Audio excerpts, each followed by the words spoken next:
Welcome. Today is Saturday, April 27th, 2019. Here's what's what. Ken Kercheval, who played oil tycoon Cliff Barnes, the rival of Larry Hagman's J.R. Ewing on Dallas, has died. He was 83. He starred in Dallas from 1978 to 1991, from pilot episode to series finale. He initially was cast as Ray Krebs before being given the role of Cliff Barnes. Kercheval and Larry Hagman were the only Dallas cast members to stay with the series throughout its entire run, although Kercheval's character was only a reoccurring character during the first 2 seasons. He became a regular cast member in the 1979-1980 season.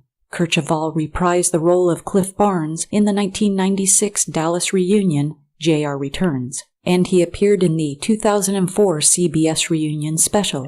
He again reprised the role in the Dallas 2012 series. In the 1980s, he made numerous appearances on Super Password and the $25,000 Pyramid. In 1991, he appeared in the reunion movie I Still Dream of Jeannie, playing Mr. Simpson, a guidance counselor at Anthony Nelson Jr.'s high school. A heavy smoker, Kercheval had part of his lung removed in 1994 after he was diagnosed with lung cancer. He had 5 children from 3 marriages, all of which have ended in divorce. As of 2012, he has 6 grandchildren. Kercheval died of pneumonia on Sunday evening, April 21, 2019, in his hometown of Clinton, Indiana, at the age of 83.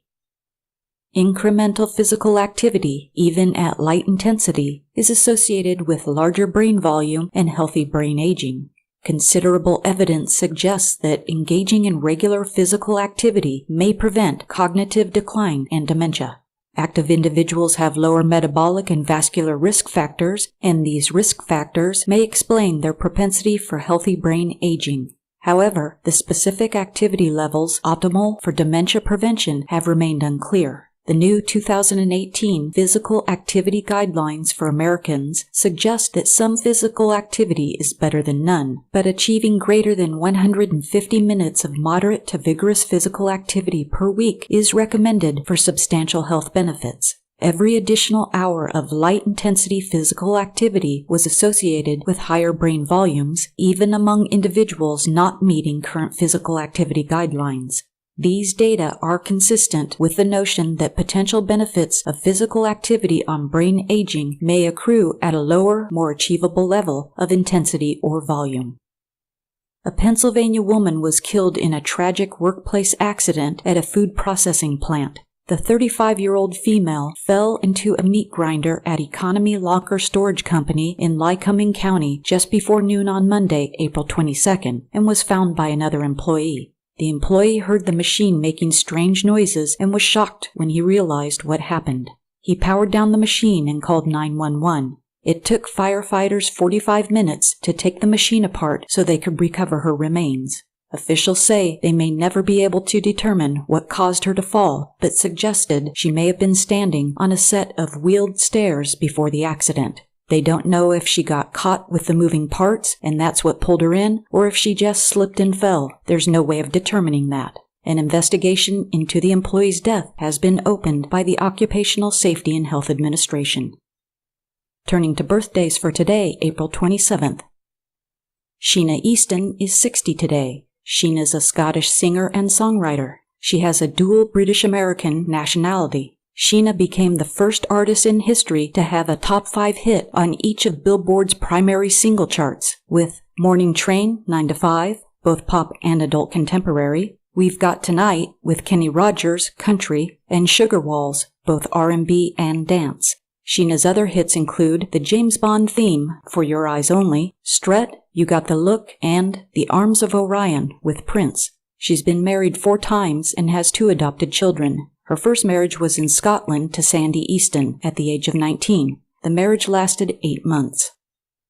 Ace Frehley turned 68. Ace is an American musician and songwriter best known as the original lead guitarist, occasional lead vocalist, and co-founding member of the rock band Kiss. He invented the persona of the Spaceman, also known as Space Ace, and played with the group from its inception in 1973 until his departure in 1982. After leaving KISS, Ace embarked on a solo career, which was put on hold when he rejoined KISS in 1996 for a highly successful reunion tour. In October 2018, he reunited with KISS on the KISS Cruise. This is the first time Ace and the band had performed since 2002.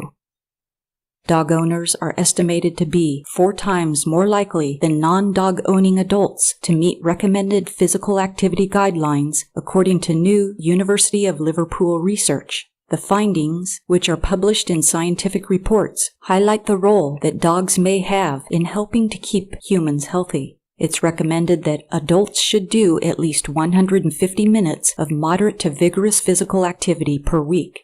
However, this is achieved by only 66% of men and 58% of women in England and fewer than 50% of adults in the USA. Dog ownership is expected to encourage physical activity, but it's been unclear whether this effect occurs in all members of dog-owning household or whether dog walking replaces other forms of exercise. The findings provide support for the role of pet dogs in promoting and maintaining positive health behaviors such as walking. Without dogs, it's likely that population physical activity levels would be much lower. 10 years ago, NASA reported a perfect storm of cosmic rays. During the year 2009, radiation peppering Earth from deep space reached a 50-year high, registering levels never before seen during the space age. It's about to happen again. Ground-based neutron monitors and high-altitude cosmic ray balloons are registering a new increase in cosmic rays.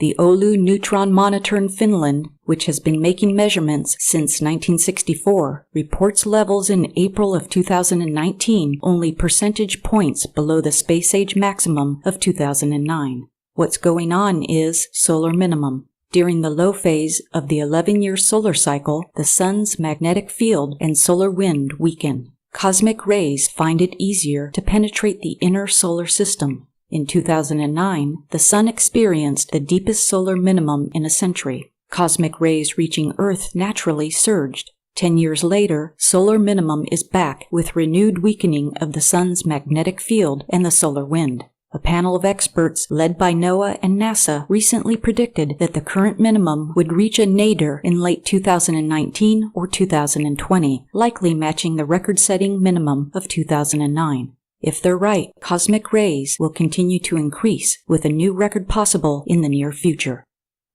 This week, the Food and Drug Administration released its findings from inspections and environmental samplings for Listeria monocytogenes and Salmonella at 89 ice cream production facilities in 32 states that the agency conducted from September 12, 2016 through August 30, 2017. The FDA detected Listeria monocytogenes in 19 of the facilities, and one of them was found to have the pathogen on a food contact surface. The agency also detected Salmonella in one facility.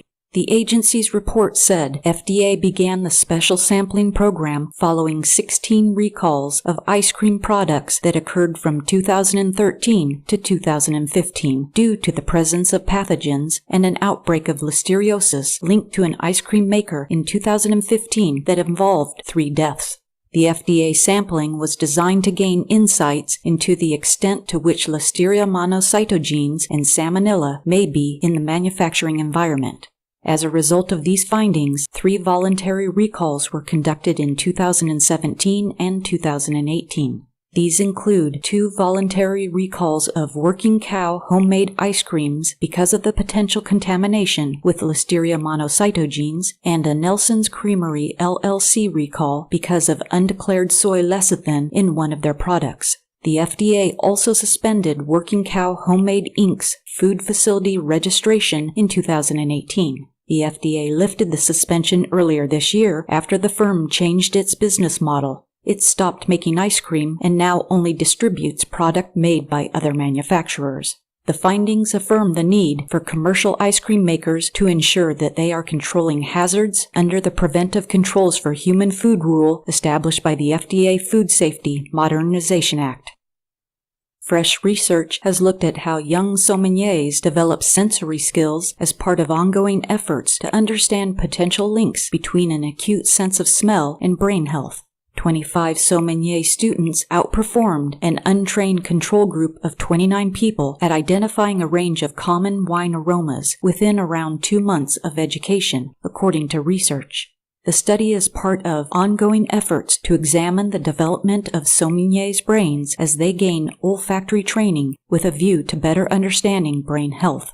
Experts already know that the brain's memory hub, the entorhinal cortex, is the first area to be compromised by neurodegenerative diseases such as Alzheimer's. In 2016, a study on 13 master sommeliers found that the entorhinal cortex was physically thicker in the wine professionals' brains versus a control group. Researchers are currently working on an MRI analysis with sommeliers who have been studying for 18 months. They know from previous research done in other fields that the brain benefits from active studying, and the brain areas processing smell are also responsible for memory, emotion, learning, and reward. Olfactory training improves the brain capacity. Results backed up the theory that sommelier students make excellent models to study brain health in relation to study-related olfactory performance.